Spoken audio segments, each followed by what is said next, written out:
Seguinos en Twitter, @ecomedios1220. Estudia actuación en Timbre 4. Niños, adolescentes, adultos. Dirección Claudio Tolcachir. Informes en www.timbre4.com. Somos energía, somos crecimiento, somos compromiso, somos el futuro que mueve a todo el país. Sindicato de Petroleros Privados, Marcelo Rucci, secretario general. Somos PAE, líder global de energía. Ofrecemos productos y servicios a la industria y estaciones de servicio. Nuestra producción de petróleo y gas abastece al mercado local y al de exportación. Producimos combustibles de máxima calidad en la refinería más moderna de Sudamérica. Invertimos, innovamos, crecemos. Somos PAE, energía para la industria. Letras y corcheas. Un encuentro con músicos y escritores.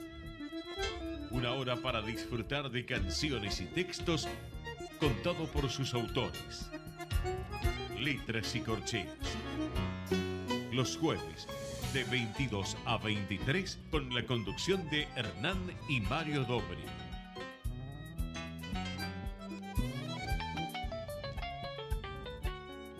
Buenas noches, bienvenidos a una nueva emisión de Letras y Corcheas. Hoy nos visita un economista, psicólogo y principalmente escritor uruguayo que acaba de publicar su última novela, Fusiles en el Paragüero, de la que vamos a estar hablando hoy durante el programa. Mario, ¿qué nos podés contar de nuestro invitado de hoy? Bueno, buenas noches.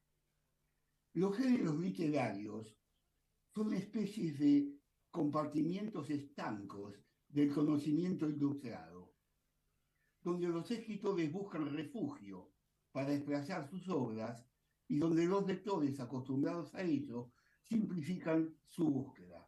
Algo así como en las verdulerías se ofrecen diferentes frutos de la tierra distinguidos por gustos, colores y utilidades. La novela es el más general y diversificado producto de esta genealogía llamada la ficción, cosa o suceso nacido de la imaginación, donde los cultores de esta práctica pueden desplazarse sin límite de extensión, apropiándose además de todos los géneros literarios y parcelándolos en capítulos o de un solo tirón si es su necesidad. A primera vista, al permitirse tamañas libertades, parece ser cosa atractiva, pero encierra en sí caminos riesgosos de recorrer y vastedad de conocimientos previos para poder desarrollar exitosamente su cometido. Hoy en esta noche de Letras y Corcheas nos visita un licenciado en Economía y Psicología, devenido un autor ficcional de vasta obra literaria con quien discurrir sobre el particular explícito. Buenas noches, Mauricio Martín. Es un placer contar contigo en nuestro programa.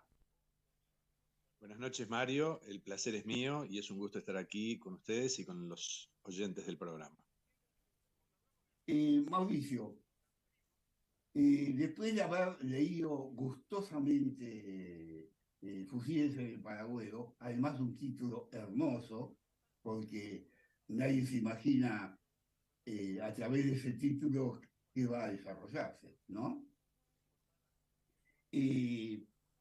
Estuve pensando bien de qué había leído, porque no es un libro fácil, aunque aparenta, porque tiene muchos condimentos que lo hacen bastante complejo al libro. Pero sería una particular idea de lo que yo sentí que estaba leyendo. Yo sentí que estaba leyendo una tesis, que además argumentaba una hipótesis fuerte que era, a mi entender, si el psicoanálisis era una ciencia, primero, y si el psicoanálisis, además de ser una ciencia, era un método. O sea, sentí que ahí estaba el meollo del libro, aunque quizás no fuera hasta su intención. O sea, la hipótesis es, el psicoanálisis es una ciencia, el psicoanálisis es un método, y a riesgo de eso, como toda investigación, hipótesis, para demostrarla, uno busca elementos. Aparece un chico, aparecen cartas, aparecen esto, aquello, con lo cual llegar a la demostración de lo que se quiere llevar adelante, llevar adelante. Con suerte diversa, ¿no? Lo demás, que está alrededor, pertenece al, podemos decir, al chismerío histórico que le gusta tanto a los historiadores, qué pasó con esto, cómo le pasó al otro, y que engloban toda la obra para hacer la novela. Pero lo central que yo sentí era eso. No sé qué opinás vos, yo soy lector, vos sos redactor. No, tú sabes que el lector siempre es el que tiene la última palabra, ¿verdad? Yo creo que los libros no terminan cuando el autor pone punto final a la última frase, sino que el libro termina cuando el lector termina de leer la última palabra. Te confieso, Mario, que no lo había pensado de esa forma, que me parece también legítima, quizás sea uno de los sentidos que pueda tener la novela, procurar demostrar si el psicoanálisis es una ciencia, si es un, digamos, un método de cura y de arrojar luz en la vida de las personas. La novela comenzó, digamos, a raíz de esta idea de el eventual encuentro entre un médico que todavía no se había convertido en aquello que se convertiría muchos años después, o sea, un médico que estaba en ascenso, que era Freud, y un niño que empezó a tener conductas inadaptadas, y la madre, preocupada por ese tipo de conductas, decide llevarlo al médico de la familia.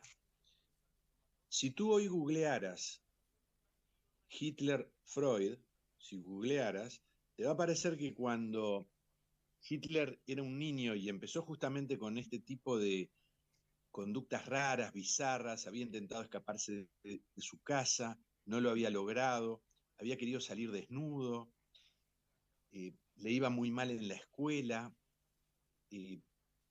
tenían pocos amigos, pocos amiguitos. La madre, preocupada, lo lleva a ver al médico de la familia. Y el médico de la familia era una persona que se llamaba Ernst Bloch. Y en Google, un día justo googleando, se me ocurrió Freud Hitler y me encontré con eso. Y me encontré con que este doctor Bloch lo que hizo en su momento, se ve que era amigo de Freud o lo conocía, y decidió consultarlo sobre el caso que tenía. Los médicos suelen consultarse entre sí. Y a partir de ahí, parece que Freud le sugirió que lo internase en el hospital de niños con trastornos nerviosos de Viena. Y ese fue el punto de arranque de la novela. Yo cuando leí eso, dije, bueno, acá esto ya es novelesco, ¿verdad? A pesar de que aparentemente sucedió de esa forma, es novelesco. Y a partir de ahí, lo que quise, al menos de manera deliberada y voluntaria, es mostrar que a veces un encuentro, un momento, una especie de casualidad, si le querés llamar de alguna forma, puede ser decisiva en el devenir histórico. Y acá un personaje de la novela, como recordarás, Mario, plantea que no solamente que hubo una sesión entre Freud y Hitler, sino que va un paso más allá y sostiene que algo no salió bien en ese encuentro. Y aún más, sostiene que no solo que algo no salió bien, sino que tuvo tales consecuencias esos 50 minutos de encuentro que iban a tener un impacto descomunal en la historia cuando, 40 años después, Hitler toma Viena, que es donde residía Freud. Y ese fue el punto de arranque de la novela. Después, Bueno, empieza todo el entramado histórico al que tú hacías referencia y demás. Demostrar que el psicoanálisis es una ciencia, creo que es una tarea que va mucho más allá de mi modesta ambición literaria. No, yo estoy de acuerdo en lo que decís. Casualmente, toda investigación científica, y vos has hecho 2 carreras que son del orden científico. No podemos dejar de olvidar que sos una persona que ha estudiado economía y es una persona que ha estudiado psicología. O sea, sos un hombre del ambiente. Y toda investigación científica nace de algún hecho fortuito. Es decir, algo que no encaja. No hace falta que todo encaje. De pronto hay algo que no es lo que es. Y aquel espíritu avesado que se ha puesto a estudiar esto, eso le llama la atención. Es como el que descubrió la penicilina. De pronto algo pasó ahí, el tipo la descubrió. Pero si yo voy a ir a hacer eso, puede pasar 1000 veces y no pasa nada. Entonces, de acuerdo a lo que sos vos y a lo que hiciste ahí, empezaste el método científico. Quieras o no, lo empezaste a trabajar desde ahí. Y ahí sale fortuitamente esto. E incluso hay partes del libro, y al comienzo, que hay una defensa bastante firme sobre la institución psicoanalítica, en la actuación de la Alemania nazi, cuando ciertos psicoanalistas de pronto se van hacia el otro lado del nazismo y hay, estoy hablando de la novela. Por supuesto, por supuesto. Claro, estamos hablando de la novela, no estoy hablando de una serie natural. Hay una defensa de la institución psicoanalítica que estaba en ciernes, porque no era una institución montada, eran los comienzos de Freud, el comienzo del psicoanálisis, y hay una defensa de eso por lo que se dijo a posteriori en la historia referente al mismo. Por eso es que sentí eso como cuerda medular de la novela. Después hay un montón de cosas que pasan en la novela, muy interesantes. A mí me parece súper interesante esto que decías hace un minutito sobre hay algo que no encaja. Tú mencionaste esas palabras. Y eso es un hecho científico, eso es científico. Eso en ciencia es así. Yo creo que ese es el punto de encuentro entre la ciencia y la literatura. Porque es ahí, en esa frontera, en el que se gesta la literatura, por lo menos. No sé si la ciencia, supongo que también, pero la literatura seguro.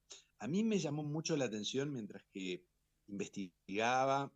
Y lo primero que me llamó la atención es que siendo Freud una persona, ya un personaje histórico estudiado, pero sus obras, sus cartas, su vida y demás, que el periodo, los 84 días que él pasó bajo la bota nazi en Viena, en comparación con otros periodos de su vida, es significativamente menos estudiado que los otros periodos. Y a medida que yo leía sobre el tema, a los historiadores que se habían concentrado en este periodo de la vida de Freud, me llamaba justamente la atención algo que no encajaba. Y eso, tú acabas de poner en palabras algo que yo tuve esa sensación durante mucho tiempo mientras investigaba. Había algo que no encajaba. Y eso desde el punto de vista literario está fantástico. Desde el punto de vista científico, bueno, hay que tratar de aclararlo. Y es como que empezaron ciertos enigmas o ciertos misterios y no tenían mucha explicación. Como por ejemplo, cuando los nazis entran en Viena y es la anexión de Austria, el famoso Anschluss, si tú eras judío y tenías un negocio floreciente, te asignaban un comisario. En realidad la palabra suena muy dura. En realidad lo que pasaba es que era como una especie de interventor. Claro, ¿Cuál era la función? ¿Cuál era la función del interventor? El interventor tenía que estudiar tu patrimonio, saber bien cuál era tu fortuna, porque la idea era en el día de mañana expropiártela. Tú me vas a preguntar, pero bueno, y en el caso de Freud, ¿qué negocio floreciente tenía Freud? Freud no tenía ningún negocio floreciente, a pesar de que él sí era una persona de fortuna, porque cuando había terminado la Primera Guerra Mundial y el psicoanálisis se empieza a expandir mundialmente, empiezan a llegar pacientes de muchas partes del mundo. Vienen norteamericanos, pagaban sus consultas en dólares, venían franceses en francos, ingleses en libras. Freud recibía obviamente sus honorarios en estas divisas y no en la divisa austríaca que venía en picada permanente. Pero él no tenía un negocio floreciente, él lo que sí tenía era una editorial, que era su propia editorial, y era la editorial en la que él publicaba sus trabajos y donde sus discípulos y demás psicoanalistas daban a conocer sus trabajos y sus investigaciones. Nunca fue un negocio floreciente. De hecho, además, Freud tuvo que comprar sus propios derechos de autor, valga la anécdota, porque los había vendido originariamente y al montar su propia editorial quiso tenerlos y los tuvo que recomprar. La editorial siempre andaba al borde de la bancarrota, pero los nazis entendieron de que ahí podía haber un dinero, entonces asignaron a un comisario, a un interventor. La persona se llamaba Anton Sauerwald. Y uno de los enigmas que trae esta historia, algo que no encajaba a lo que tú hacías referencia, Mario, hace unos minutos, es que este individuo, que tenía una foja de servicios nazi,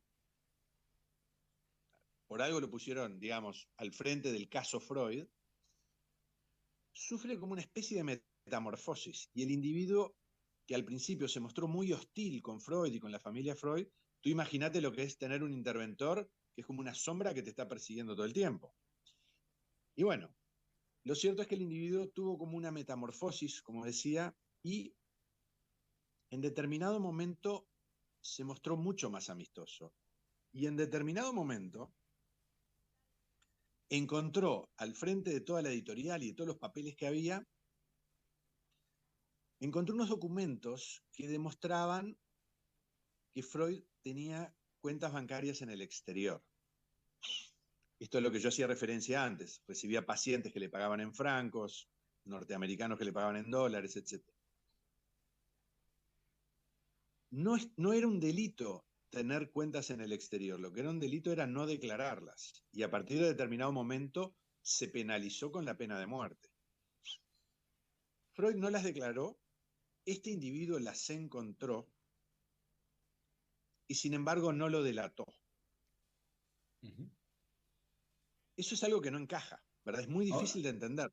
Vos hablás ahí en el libro, en ciertas cosas, de que el individuo este que apareció ahí en escena, de pronto, lo que vos escribiste, ¿no? Esto es novela. Todo novela.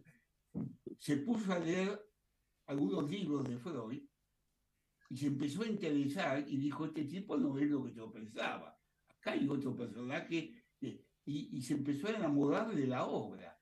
Eso está puesto ahí. Ese enamoramiento algo dice. Eso, pero mirá que eso no es novela, o sea, eso está en la novela, pero no es novela. No, por eso habla de cómo es una persona. A veces una persona entra en el apasionamiento por el otro cuando lo descubre. O sea que no era tan cerradamente nazi. Había algo que no lo era. Sí, le da como un resquicio de humanidad el hecho. Los historiadores que procuraron dar respuesta a esto que no encaja han aseverado que, y este es otro de los enigmas, es que Freud logró exiliarse el 4 de junio de 1938. Unos pocos meses después, en septiembre-octubre, este interventor viajó a Londres a encontrarse con Freud. Sí. Y uno se pregunta, ¿a qué fue a Londres? ¿A qué fue? No te olvides que en septiembre-octubre del 38 fue la crisis de los Sudetes en Checoslovaquia. Y el mundo estaba por caer en guerra y Alemania e Inglaterra estaban de nuevo enfrentados en bandos opuestos, en bandos enemigos. Y este individuo viaja a Londres a encontrarse con Freud. Freud además, él mismo fue una persona que documentaba toda su vida y escribía mucho sobre sí mismo y demás. Sin embargo, en su agenda, ese día aparece solo el nombre Sauerwald. O sea, que era el nombre del interventor, y no explica de qué hablaron, a qué fue.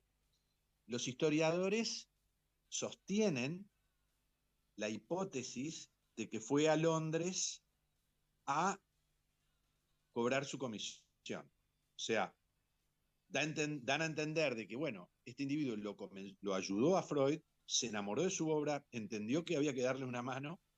Freud se salvó por un pelito. Yo creo que si no fuese por este señor, no sé si Freud se habría salvado. De hecho, 4 hermanas suyas terminaron gaseadas en campos de exterminio nazis, ¿verdad?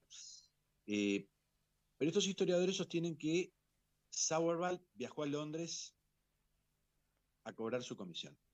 A mí en la novela me costó mucho, yo sigo sintiendo que ahí hay algo que no encaja. ¿Y qué es lo que no encaja? Cuando la guerra terminó y la familia Freud se enteró que, bueno, parte de la familia había perecido en campos de exterminio, de hecho, en uno de los testimonios en los juicios de Nuremberg hay testigos de una de las hermanas de Freud, que fue lo que le pasó cuando llegó al campo y cómo murió. La familia se entera de que fue un desastre y demás. ¿Y qué pasó con este Sauerwald? Sauerwald fue a un juicio colectivo que hubo, muy rápidamente se lo declaró inocente, pero un sobrino de Freud Harry, ¿no? lo acusó de que había dilapidado la fortuna de la familia y lo vuelven a enviar a juicio. Y este juicio se le complica a Sauerwald, primero porque él se enfermó, contrajo tuberculosis, después su abogado lo abandonó cuando aparecieron pruebas de que la máxima jerarquía nazi le pedía parte de los dineros de la venta de la biblioteca de Freud que hubo que vender, y le pedía parte de esos dineros. Se empezó a complicar. Cuando eso se complica, la mujer de Sauerwald le manda una carta a la mujer de Freud en Londres. No conozco la carta, pero imagino que debe haber sido algo así como: tiranos salvavidas como te tiramos salvavidas en 1938. Esto ya estamos hablando de los juicios a Sauerwald y demás, 1946-1947. La mujer de Freud ya estaba muerta, pero la mujer de Freud todavía vivía, pero estaba muy viejita. Le pasó el caso a Ana, su hija. Y Ana sí había tenido, lo conocía muy bien a Sauerwald, había negociado con él, había conversado con él, había tenido que transar con él. Y además Ana había estado muy involucrada en la salida de su padre de Viena, porque ella en ese momento cubría muchos flancos y uno de ellos era conseguir la partida. Ana, como decía, decidió escribir un testimonio a favor del individuo. Y no solamente eso, consiguió que toda la cúpula del movimiento psicoanalítico que había tenido relación o que había interactuado con Sauerwald, con el interventor, aportara también un testimonio favorable a Sauerwald. La corte que lo estaba juzgando aceptó esos testimonios y eso le granjeó su libertad. Yo te pregunto, Mario, si tú venís de una familia muy cerrada, como era la familia de Freud, numerosa, cerrada, muchos tíos, primos, abuelos, bueno, te enterás de que 4 tías tuyas murieron de la manera más infame que se te puede ocurrir. Si el individuo fue a extorsionar a Freud a Londres unos meses después de haber partido, ¿Ana habría dado un testimonio tan favorable para el individuo? No sé si se entendió la historia, que es un poco maravillosa. Jamás. Si no, entonces... Jamás, porque Ana Freud y la familia Freud eran de todo menos estúpidos, eran gente inteligente, y no estamos hablando de tontitos. Entonces, y eran gente de moral, y la gente inteligente y de moral jamás haría eso. Entonces, por eso es algo que no encaja, porque entonces está bien, si no lo fue a extorsionar a Freud a Londres, o a pedirle su comisión, o a pedirle lo que hubieran pactado quizás, vamos a hacerlo de la manera más flexible, ¿a qué fue a Londres? ¿Qué tiene que hacer un comisario nazi interventor en Viena ocupada, conversando con una de las personas que dejó salir? Esa es una cosa que no encaja.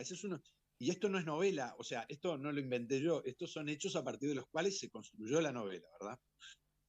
Hay una cosa que... Estamos conversando con Mauricio Morgenstern. Vamos a hacer una pequeña pausa. En un minutito más volvemos con más Letras y Corcheas. No se vayan. Vamos la radio, somos tu voz. Vamos con Eco, siempre la verdad y la mejor información. ¿Cuándo fue la última vez que te tomaste un respiro para ver un amanecer? Descubriendo lugares distintos que te hacen soñar, emocionar. Lugares que se convierten en felicidad cuando compartís ese momento con amigos. ¿Cuánto hace que no te tomás un respiro para descubrir algo distinto? Catamarca es mucho más que un destino. ¿Cómo prevenir dengue, zika y chikungunya? Sin criaderos no hay dengue. Limpia tu patio de objetos que acumulen agua. Elimina agua estancada de recipientes. Reemplaza con tierra o arena el agua de tus flores. Tapa los tanques de agua y cisternas. Tira y perfora llantas para que no acumulen agua. Limpia floreros y bebederos. Recordá, sin criaderos no hay dengue. Intendencia Menéndez. Informate en ecomedios.com. Seguinos en Facebook. Ecomedios Live. Letras y Corcheas. Una hora para disfrutar de canciones y textos contados por sus autores. Con la conducción de Hernán y Mario Dobri.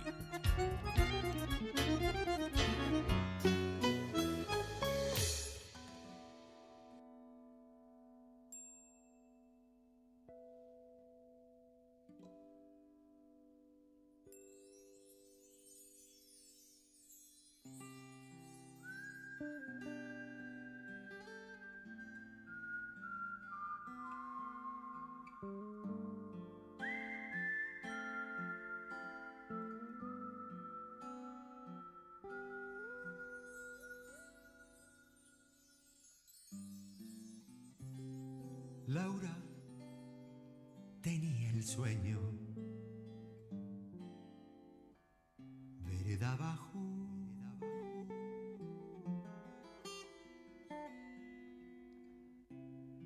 en su dale que dale, todos los días.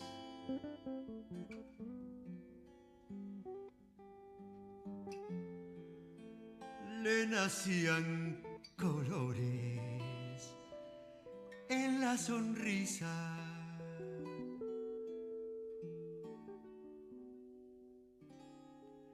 Y el aire suspiraba por sus rodillas.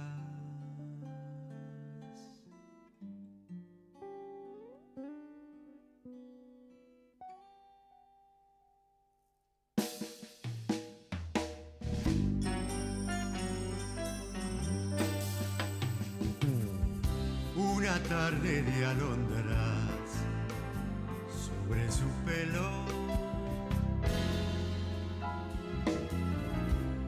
le tejieron un hijo en las entrañas. El agua de sus ojos sembró la arena donde crecieron llantos como nostalgia. Una noche de invierno sobre las chapas, la garúa del viento dejó una ausencia tan cercana que el día le veló el alma y una canción de cuna quebró su pena. Con dolor de hojas secas caminó al río a internarse en la sombra de sus ojeras. La corriente del agua bautizó al niño y un diluvio de olvidos se fue con ella.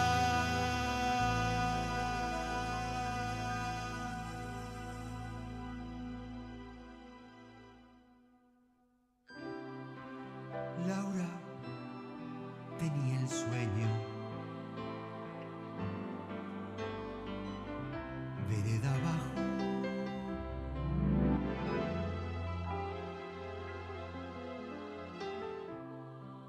En su dale que dale. Todos los días.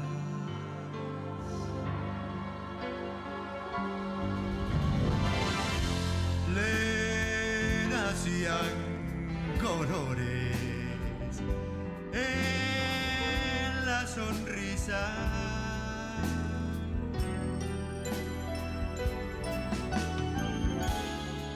Y el aire suspiraba.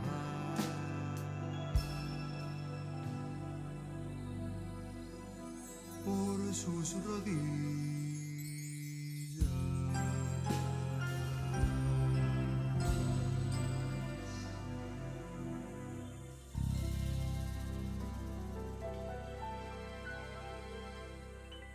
Escuchábamos, Laura, en la versión de Raúl Lucy, tema del poeta Mario Dobri, mientras seguimos conversando con Mauricio Bergenstein sobre su última novela, Fusiles en el Paragüero. Cuando te pusiste a escribirlo, ¿tenías claro que ibas a hacer una novela? ¿Que ibas a hacer un ensayo? ¿Hacia dónde ibas? ¿Cómo fue el derrotero de decir, bueno, ok, tengo todo este tema que dijiste que investigaste, bueno, entro por acá? Mire, desde un inicio yo quería escribir una novela y creo que es una novela, si bien por momentos está un poco más cercano a lo que podría ser un reportaje o un ensayo, creo que es una novela porque tiene una carga ficcional fundamental. Pero ese es un poco tu deseo inicial. Cuando empezás a escribir y empezás a investigar y empiezan estas cosas a las que Mario hacía referencia, que no encajaban, en fin, yo me encontré con una historia que ya de por sí era una novela, la historia era una novela. Yo no tenía que hacer nada, porque todo esto que estuvimos hablando suena como algo novelesco, pero es verídico, entre comillas, en el sentido de que, bueno, algunos investigadores plantean todas estas hipótesis que nosotros hacíamos referencia. Por eso es muy difícil. Uno puede empezar en un género y a medida que va pasando y va escribiendo, ese género se va transformando. La pregunta está muy bien, porque yo siempre traté de estar anclado a la novela por diversas razones, y bueno, espero haberlo logrado. Ahora, en lo que tiene que ver a la escritura, porque justamente tenías ganas de escribir una novela, pero también era tu primera novela. O sea, habías escrito muchísimo, pero no como novela. Y en algún momento te planteaste la posibilidad de esto no llega a una novela, lo hago cuento, cómo fue el trabajo interno mientras ibas creando el monstruo, ¿no? Que termina siendo una novela. Tal cual lo que decís, Hernán, porque ocurrió tal cual como tú lo planteas. Yo durante mucho tiempo, a mí me llevó unos 3 años escribir esta novela, yo me planteaba, me hacía una pregunta que es esta: ¿hasta dónde podés tirar de la piola en una novela histórica? O sea, tú tenés los hechos, ¿verdad? ¿Hasta dónde podés distorsionarlos sin traicionar a la historia y sin traicionar a la novela? O sea, manejarte, digamos, en un equilibrio que siempre es muy difícil porque el equilibrio es el lugar en el que nunca estamos. El equilibrio se caracteriza por ser algo que uno nunca experimenta. Pero en términos de cómo me manejo a la hora de embarcarme en este proyecto, y bueno, yo un poco me tiré al agua y a medida que iban leyendo, investigando, y me daba cuenta que la propia historia se parecía a una novela, ya me quedé un poco más tranquilo, ¿verdad? A pesar de que siempre con ese miedo de que hasta dónde puedo tirar de la piola. Si tú decís que cuando Hitler era un niño, su madre lo llevó a ver a Freud, eso es algo que es plausible, sí es plausible, pero ¿pasó? Digamos que no lo sabemos, ¿verdad? Ahí ya estás tirando de la piola todo lo que da. Entonces yo dije, este es mi límite, yo no puedo ir más allá de esto, porque el lector va a dejar de creerme. A mí lo que me gustaba justamente creo que Mario comentaba hace unos minutos y decía, bueno, mientras que yo iba leyendo, yo me preguntaba científicamente si realmente hubo un encuentro entre Freud y Hitler. Si el lector se pregunta eso, dice que yo estuve cerca del blanco, digamos, ¿verdad? Del objetivo. Pero tenés que tener un poco de cuidado con eso, ¿verdad? ¿Hasta dónde puedes tirar de la piola en una novela histórica? Y era algo que yo lo tuve en todo momento, traté de tenerlo presente. Yo lo que digo, que alguien se cuente con alguien puede tener importancia o no tener ninguna importancia, porque al fin y al cabo nos encontramos todos los días con alguien. Que una mosca se ponga a volar y que un tsunami ocurra en las Filipinas, sí, es probable que por determinismo y sucesión de acontecimientos suceda eso. Que Hitler con 9 años haya encontrado o no, o haya pasado o no, y eso, 30 años después sucede una guerra mundial, una catástrofe terrible y todo eso, y que ese acontecimiento, si hubiera intervenido o no, hubiera cambiado la cantidad de sucesos y eventos decenas de años o siglos después, puede que ocurra. Pero es una conjetura, por eso viene lo del método de psicoanálisis.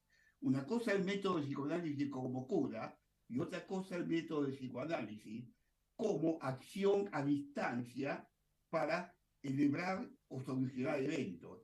Cosa que tu amigo o el amigo del narrador lo tiene metido en la cabeza, que eso podría haber sucedido si lo hacía. Es una locura linda, porque la ciencia lo que hace es saber las cosas y poder después, cuando uno hace los axiomas correspondientes, poder verificar que lo que está diciendo es cierto, pero no dice nada que puede suceder en el futuro. Eso lo puede hacer el hombre con una tecnología, vi una roca, la rompe y no estalla la tierra, por ejemplo. Pero claro, eso del psicoanálisis es un planteo conjetural, no sé, demasiado fuerte. Sí, indudablemente comparto enteramente lo que decís, Mario, y además el personaje de la novela, profesor Rosselli, él cree en eso que tú decías, que son las contingencias de la historia. El personaje plantea que ese encuentro, a pesar de su brevedad, y que, bueno, uno puede decir, bueno, pero ¿cuántas consultas tienen los médicos y demás? Y que justo en esos 50 minutos algo salió mal. Este niño salió totalmente desequilibrado y 40 años después fue a buscar revancha. Parece que es imposible, porque aparte estás hablando de Hitler, un individuo que ocasionó una guerra, trajo una hecatombe en la humanidad. Yo creo que en la novela yo digo por ahí que Hitler le dio jaque a la humanidad, la puso en jaque, y no sé si no le dio jaque mate, pero estuvo cerca, ¿verdad? Entonces, es lo conjetural de lo que pudo haber pasado, es como tú decías, es una locura linda, ¿verdad? Es algo que desde el punto de vista literario, a mí me pareció algo súper interesante, ¿verdad? Porque es un poquito, es algo que a los historiadores no les gusta, pero a los novelistas sí, y es qué es lo que hubiera pasado si.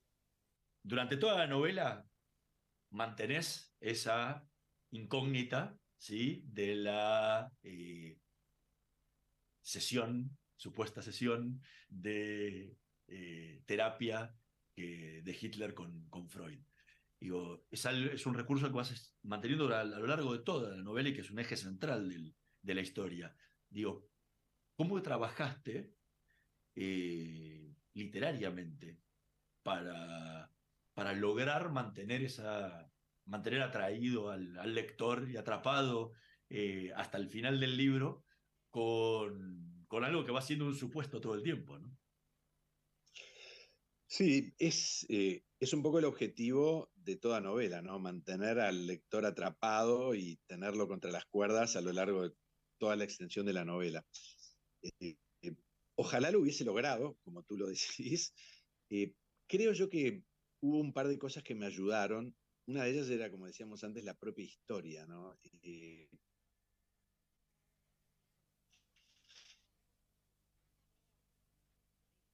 Plantear un encuentro de Freud y Hitler ya es una cosa positiva, pero además estudios por las que tuvo que atravesar, qué le pasó al psicoanálisis en Alemania una vez que los nazis llegaron al poder, qué pasaba con los psicoanalistas que se pasaron al bando nazi, como decía Mario hoy al inicio. O sea, había una serie de elementos que tensionaban a la historia, le daban, era como que le dieran una energía adicional para mantener la atención. A mí, te voy a confesar algo. Yo, en un momento determinado, me planteé destruir lo que había escrito y empezar a escribirla de nuevo desde el punto de vista de la empleada doméstica que tenían los Freud, Paula. ¿Verdad? Hay un capítulo del libro que se llama Paula, y Paula fue una persona muy importante dentro del clan Freud, porque sirvió a la familia Freud durante medio siglo, ¿verdad? Y que el punto de vista del narrador sea el de Paula. Lo que pasa es que en determinado momento me di cuenta que iba a ser mucho. Paula obviamente tenía conocimiento de determinadas cosas, pero no de otras, entonces no hubiera podido ser de esa manera. Por eso me parece que la manera de mantener la atención y tener al lector intrigado era seguir los propios hechos históricos y tratar de seguir la cronología. Una vez establecidos todos los capítulos y todos los personajes, bueno, a partir de este momento empiezan a correr los 84 días para poder salir de Viena. Después que salimos de Viena, la última parte en Londres. Y eso me pareció que era la mejor manera de tratar de tener al lector atrapado o con interés en lo que estaba pasando. Mauricio, ¿qué fragmento podrías leernos del libro? Así la gente por lo menos conoce parte de lo que es la novela. Es una novela larga, así que obviamente va a ser algo representativo, ¿no? Mira, a mí se me ocurre que quizás puede ser una buena idea leer la última página del libro. En la última página del libro es la muerte de Freud, ¿verdad? Y de alguna manera termina esa batalla personal que tenía con el pequeño Adolf, que supuestamente había visto 40 años antes. La voy a leer. Dice así. Okay. Ponía así fin a la agonía del cáncer con el que batallaba desde hacía 16 años. Pero también ponía fin a la batalla con la secesión de 1898. Ya no la llevaría sobre sus espaldas como una mochila cargada de piedras que con el paso del tiempo habían agujereado el morral y lacerado la piel. Ya no tendría que esforzarse en preservar el secreto, aunque seguramente siguió preguntándose hasta el último minuto, ¿qué hice mal ese día? Ponía así fin a su guerra personal con el ahora no tan pequeño Adolf, en la que terminaba, al menos ese día, claramente derrotado. En el preciso instante en el que Schur, el médico, introducía la aguja letal, Freud miró a su alrededor, recorrió su estudio. El diván, sin sus alfombras ni almohadones, como él, moría de inanición. Vio también escritos y papeles sobre la mesa que permanecerían sin abordar. Los libros que habían agrandado su extensa familia, puesto que para él siempre fueron hermanos, mayores o menores, con quienes podía pelear, jugar, despreciar o abrazar. Vio decenas de estatuillas, perfectamente alineadas, y se sintió complacido de ver la misma formación que él recordaba. No había derribadas, ninguna había abandonado su puesto. Las recorrió con la mirada. El general pasaba revista por última vez. Con ellas mantuvo un vínculo que ya no logró hilvanar en su memoria a punto de fenecer. Los objetos conservaban su lugar al costado de manuscritos a medio hacer, mudos testigos que acompañaron su peripecia durante decenios. Hasta que de pronto emergió el mostaza de la estatuilla Imhotep. Le pareció que una nubecilla de ese color envolvía a toda la cuadrilla de artesanías y al resto del estudio. Se resignó. Los enigmas que encarnaba la mirada de la deidad egipcia en esa estatuilla habían quedado en el desierto y ya nunca le serían develados. Este también había clavado su vista en él. Se miraron por última vez, esta vez con serenidad. Freud calibró que con las dosis de morfina suministradas por Schur dejaría de existir al cabo de 48 horas. Regresaría a ese estado de no existencia inorgánico sobre el que tanto había reflexionado en su obra. El médico le administró 3 centigramos de morfina adicionales. Desencadenaron un efecto instantáneo, sumieron a Freud en un sueño pacífico. Cuando la aguja penetró la carne flácida del brazo, sintió un alivio inesperado, no más dolor. El semblante sufrido de los últimos meses había desaparecido, la imperturbabilidad ocupaba su lugar. El método socrático para morir en pleno siglo XX. Las mujeres pasaron la noche junto a Freud inconsciente. Esperaban el deceso de un momento a otro. 10 horas más tarde se repitió la dosis y sobrevino una tercera al día siguiente con la que Freud cayó en estado de coma y no volvió a despertar.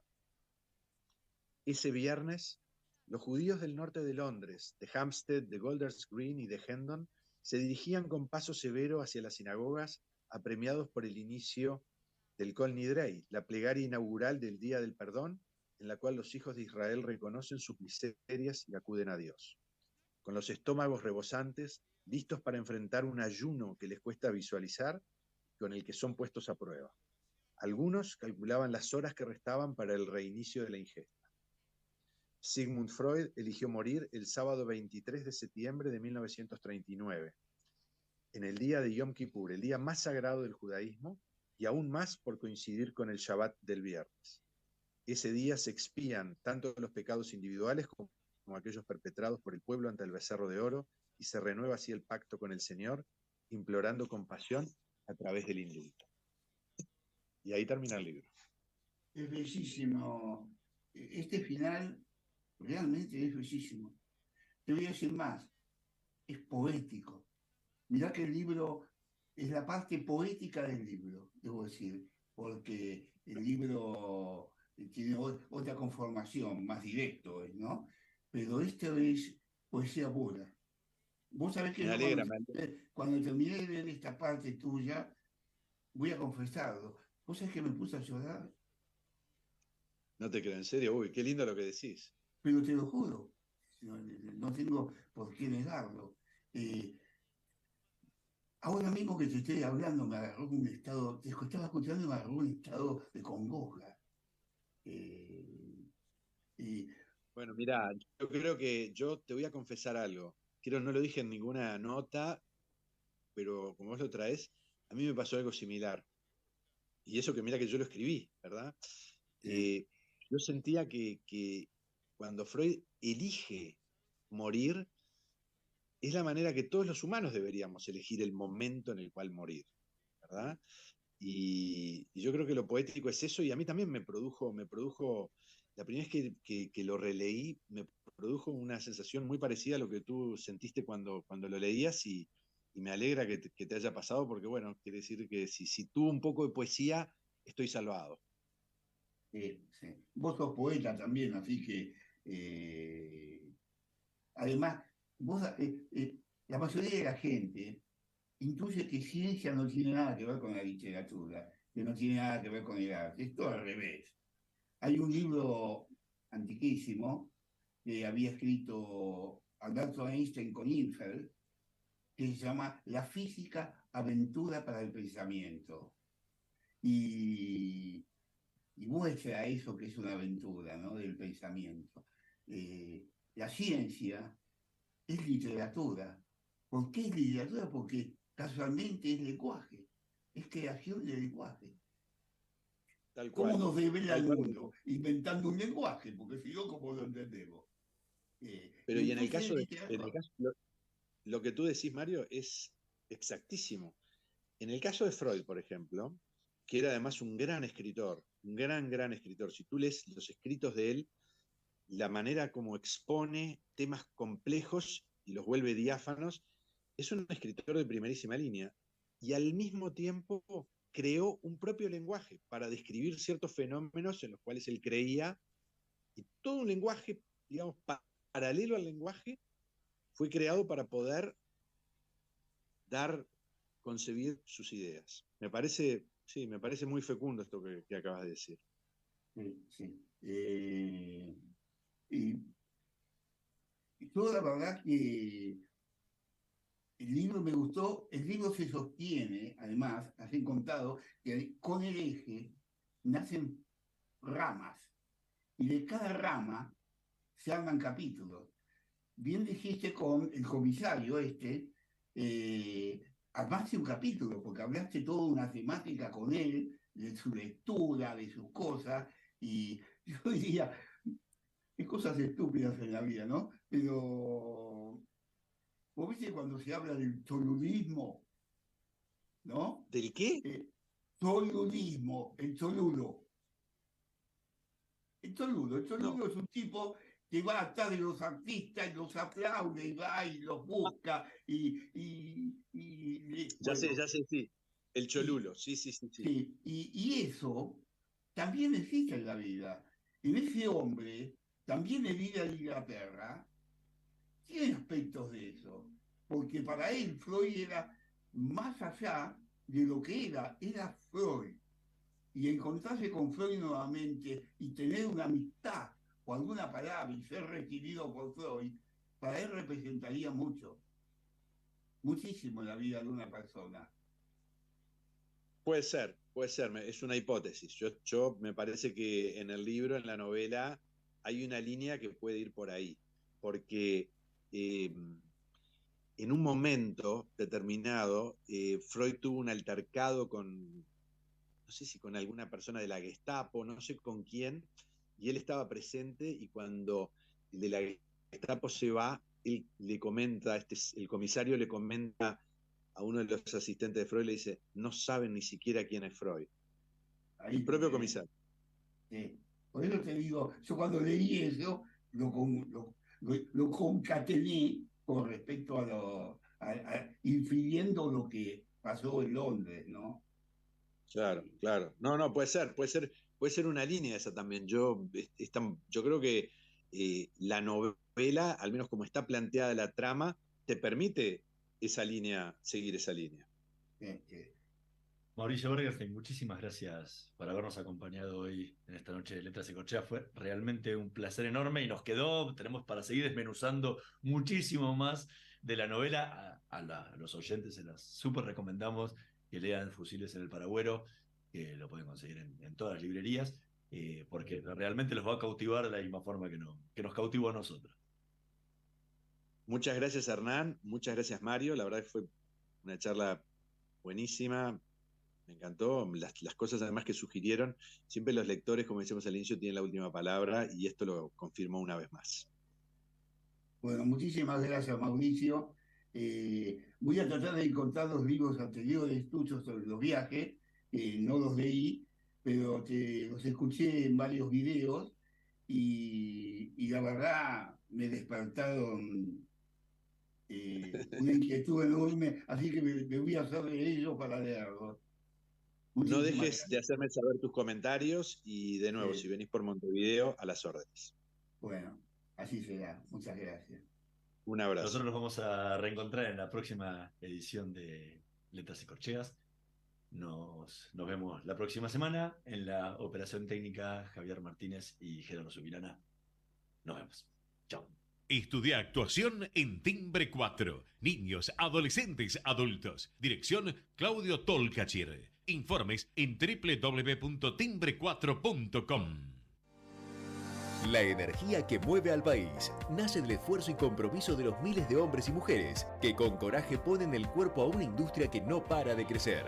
Con el compromiso que nos caracteriza, acompañamos a nuestros 26.000 afiliados y a sus familias con servicios e infraestructura de punta. Por eso, construimos clínicas, consultorios, farmacias y centros recreativos en toda la región. Marcelo Rucci, secretario general del Sindicato de Petroleros Privados. Energía que se siente. Somos PAE, líder global de energía. Ofrecemos productos y servicios a la industria y estaciones de servicio. Nuestra producción de petróleo y gas abastece al mercado local y al de exportación. Producimos combustibles de máxima calidad en la refinería más moderna de Sudamérica. Invertimos, innovamos, crecemos. Somos PAE, energía para la industria.